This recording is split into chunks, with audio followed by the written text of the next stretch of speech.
ॐ अथ गुरुपरम्परा वन्दना सदाशिवसमारम्भां नन्दिनाथसुनन्दिताम् तिरुमूलारसिद्धान्ततेजोरश्मिप्रकाशिताम् ऋषिपुनितमौनाप्त प्रसन्नस्यन्दनोज्ज्वलाम् कदैत्स्व. Movies often depict a son or daughter who, now an adult, holds deep-seated hard feelings toward one or both parents for things that happened while growing up. For example, in one emotional film scene, a daughter rattles off a long list of unhappy interactions with her mother. When I was 10 years old, you did this to me. And then on my 12th birthday, that happened. When I was 15, you did this.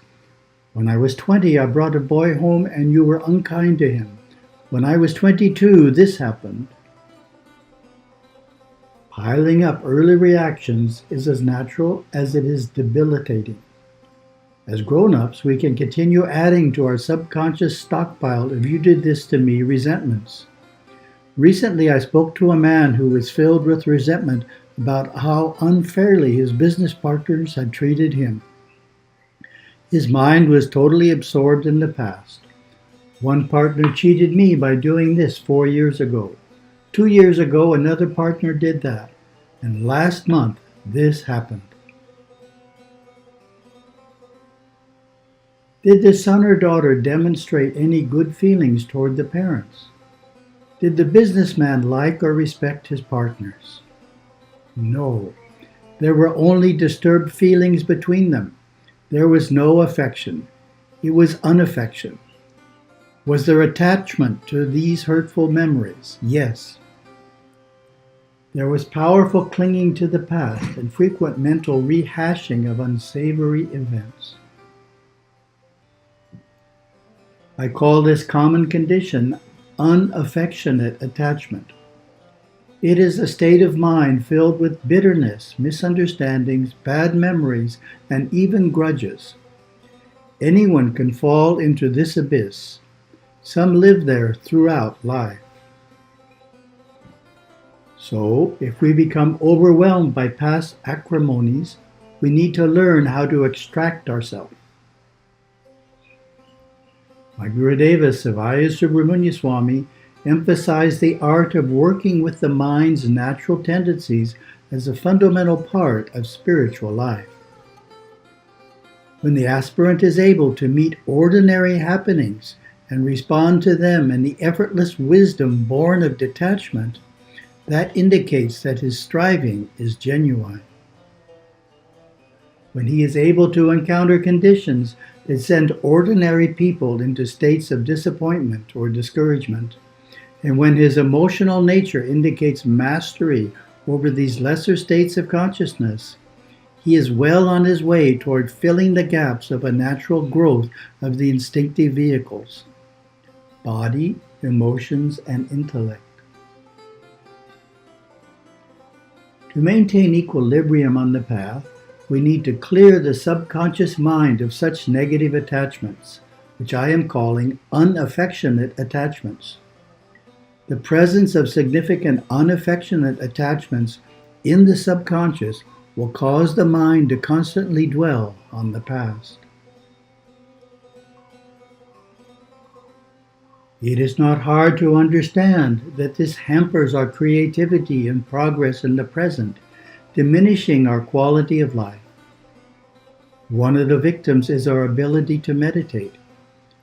Unresolved emotional issues in the subconscious can make it impossible to quiet the thinking process when sitting for meditation. In his Yoga Sutras, Sage Patanjali addresses these blockages as externalizing samskaras that need to be transformed.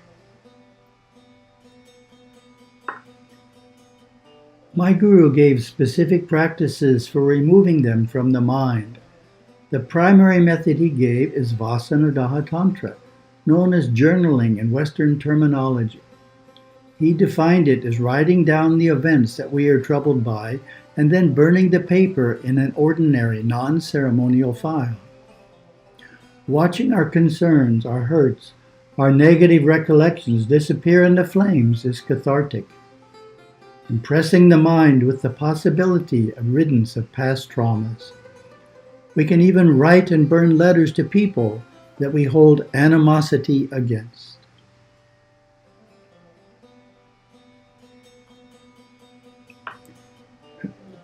This simple practice is effective in removing from the subconscious mind unaffectionate attachments to past experiences. It needs to be said that we don't forget those past hurts and unfairnesses. Rather, the negative emotion is dissolved, released, or burned away. Watching the paper burn is helpful in achieving this result. For deep-seated hurts, the writing and burning may need to be repeated several times. For powerfully traumatic memories, such as being frequently beaten by a parent, simply writing it down may not be sufficient. The negative impression or some scar of such painful experiences may be so deep that you have to do something physical to achieve release.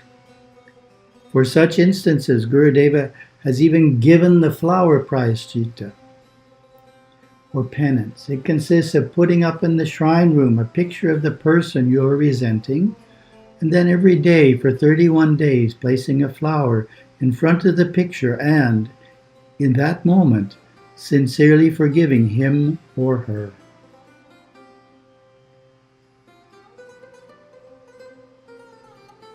What happens when we perform practices like Vasana Dahatantra and the flower penance?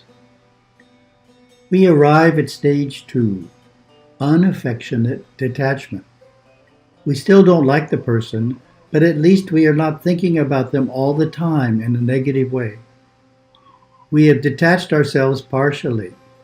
We have no fondness, no love, but we are no longer dwelling endlessly on the past. We have understood the situation.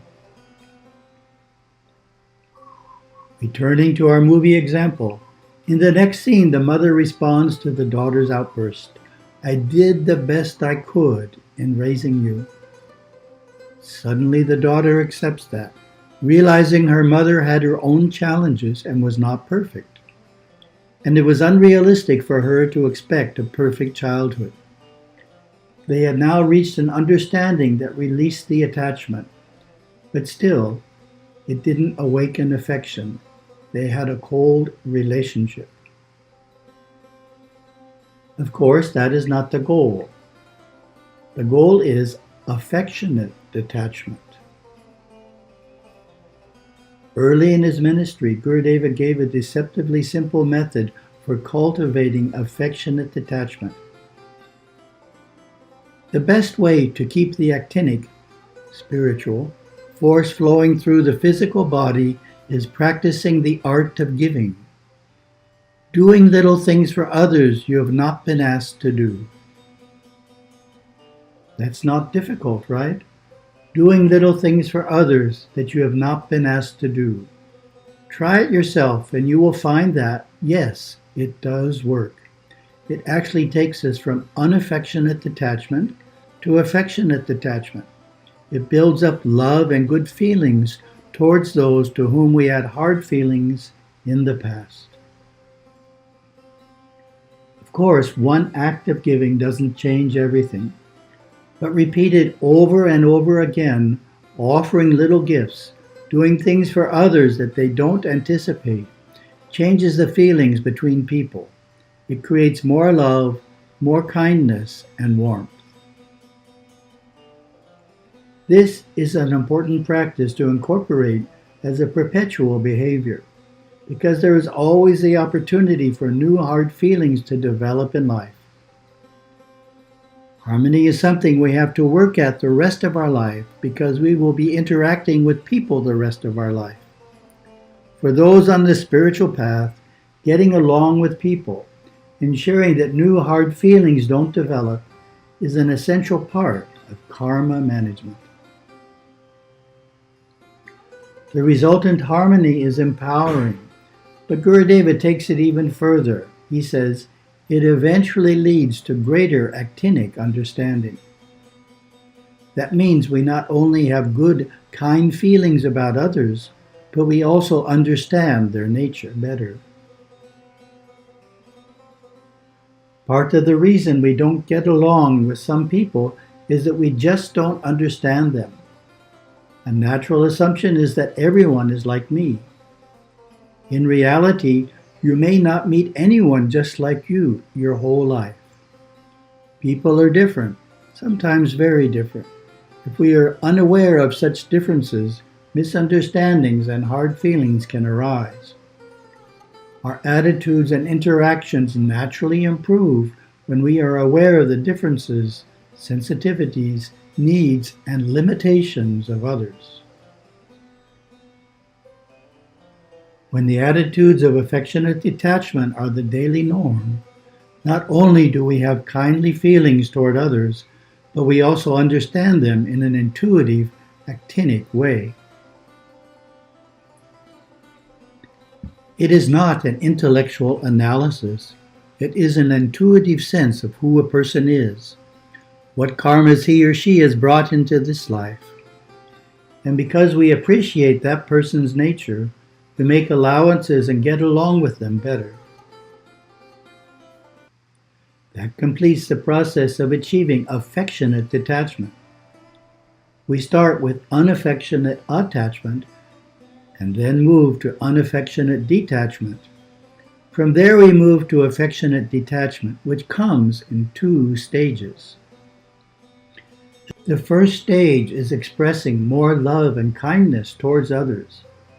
The second stage is understanding others more clearly, cognizing the nature of our family, friends, and acquaintances in an intuitive way, from the inside out, and therefore loving them more and being able to get along with them better. The deeper truth is that we are learning about ourselves the whole time, and our inner changes are reflected in our relationships.